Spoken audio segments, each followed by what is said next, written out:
Assalamualaikum warahmatullahi wabarakatuh. Perkenalkan, nama saya Ramli dari Teknik Mesin 2019. Oke, kesempatan kali ini ya kita akan memaparkan lagi tentang komponen hidrolik atau unit pengatur ya. Unit pengatur ini merupakan bagian daripada sistem hidrolik yang berfungsi sebagai media untuk mengatur penggerakan fluida yang bertekanan dari pompa yang diarahkan terus menuju unit akuator. Hidrolik ini hidrolik untuk mengangkat dan mendorong, memindahkan, menggeser, menarik beban-beban yang dibutuhkan gitu. Jadi teman-teman, unit pengatur pada sistem hidrolik ini ada 3 ya, terdiri dari 3. Ada beberapa valve gitu ya, valve. Terus apa saja itu? Yang pertama ada check valve, terus yang kedua ada pressure relief valve, terus ada directional valve gitu ya. Dari klarifikasi 3 ini, valve ada 3 ini. Yang pertama ada konstruksi, fungsi dan metode akuatuasi gitu ya. Terus penjelasannya juga untuk konstruksi ini. Konstruksi sendiri ini terdiri dari 2 jenis ya. Apa saja itu? Yang pertama ada poppet valve gitu ya. Nah, ketup jenis ini dilengkapi dengan dudukan dari poppet. Mungkin teman-teman aneh ya, misalkan pengertian dari poppet itu tersendiri gitu ya. Jadi poppetnya ini bisa berbentuk bola dan ataupun bentuk yang lainnya gitu ya. Tapi kebanyakan poppet ini yang berbentuk bola gitu. Jadi terus juga ada yang pertama itu poppet valve ini pasti mempunyai kekurangan ataupun kelebihan ya teman-teman. Yang pertama saya akan menjelaskan tentang kelebihannya. Menurut dari segi desain dari poppet valve ini pasti sangat sederhana ya desainnya. Terus yang kedua ada maintenance yang mudah tentunya. Terus yang ketiga ada tahan kebocoran. Nah, ini bisa sebuah keunggulannya dari poppet valve ini.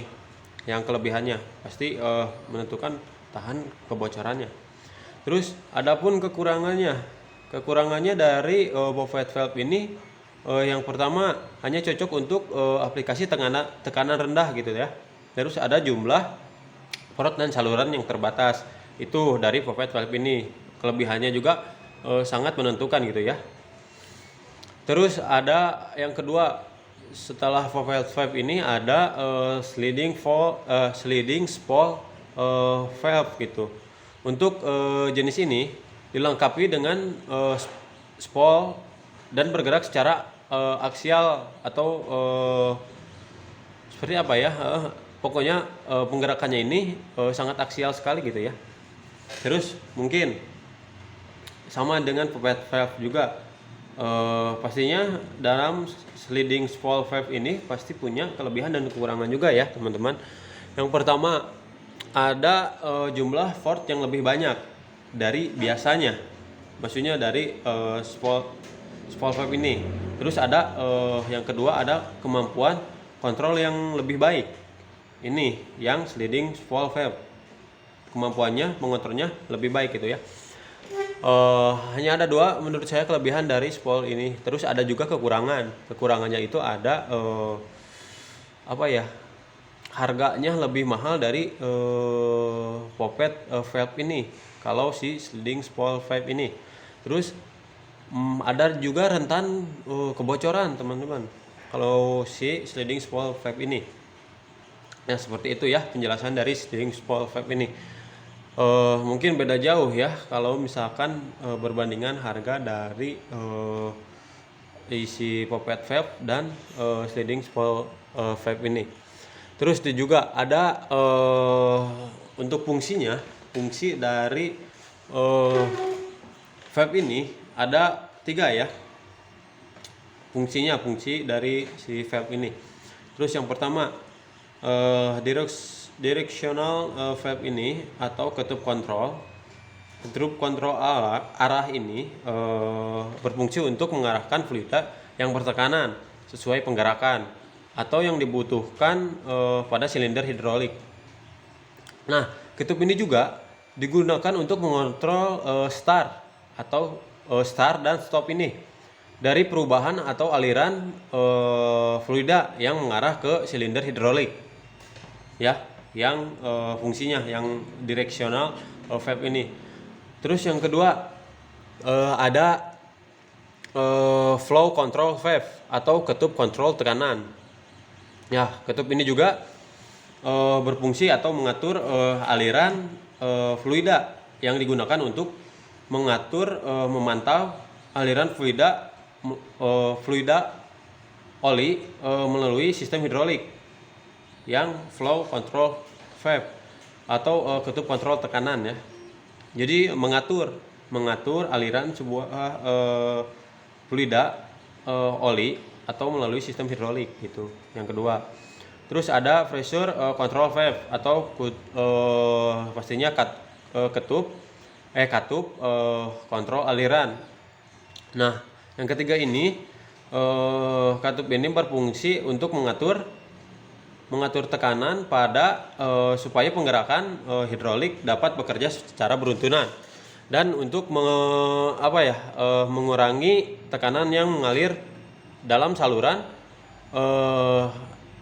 menjadi kecil gitu loh, atau saluran yang tertentu menjadi kecil, paham nggak?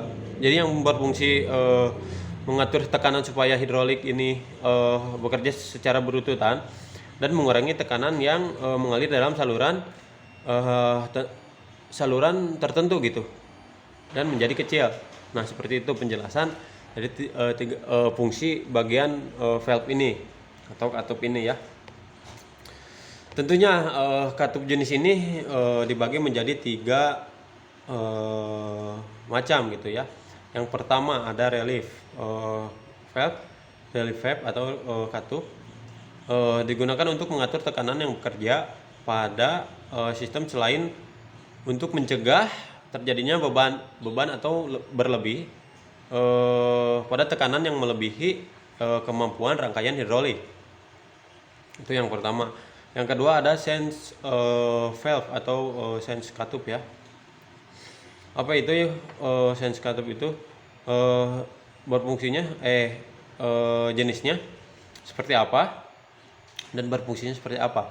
Jadi yang berfungsi ini mengatur tekanan untuk mengurutkan pekerjaan, yaitu menggerakkan silinder hidrolik yang satu kemudian yang baru atau lainnya.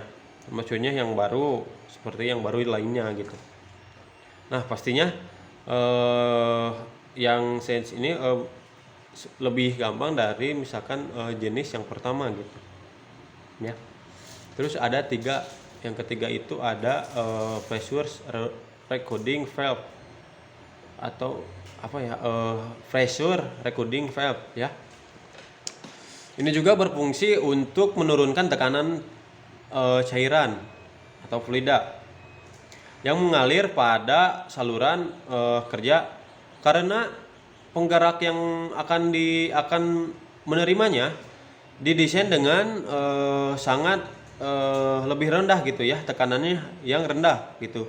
Nah, seperti itu yang ketiga. Tapi di sini juga tidak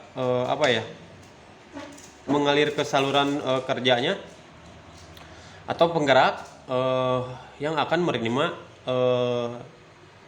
desain dengan tekanan yang lebih rendah gitu. Yang pressure recording valve ini. Nah, untuk yang terakhir metode akuatuasi, ya. Metode akuatuasi ini menurut saya akan dibagi menjadi 2 gitu. Yang pertama ada tentang solenoid. Mungkin sudah tidak asing ya apa itu solenoid, ya teman-teman. Solenoid ini solenoid valve ini merupakan katup yang dikendalikan dengan arus listrik baik AC maupun DC gitu, ya, melalui kumparan solenoida. Terus valve ini merupakan elemen kontrol yang paling sering digunakan, ya. Ini yang solenoid ini paling sering digunakan ya. Terus dalam sistem fluida untuk mengendalikan kinerja pada valve tersebut atau valve hidrolik, contohnya pada directional valve gitu. Contohnya yang tadi saya jelaskan ya. Kalau yang solenoid ini.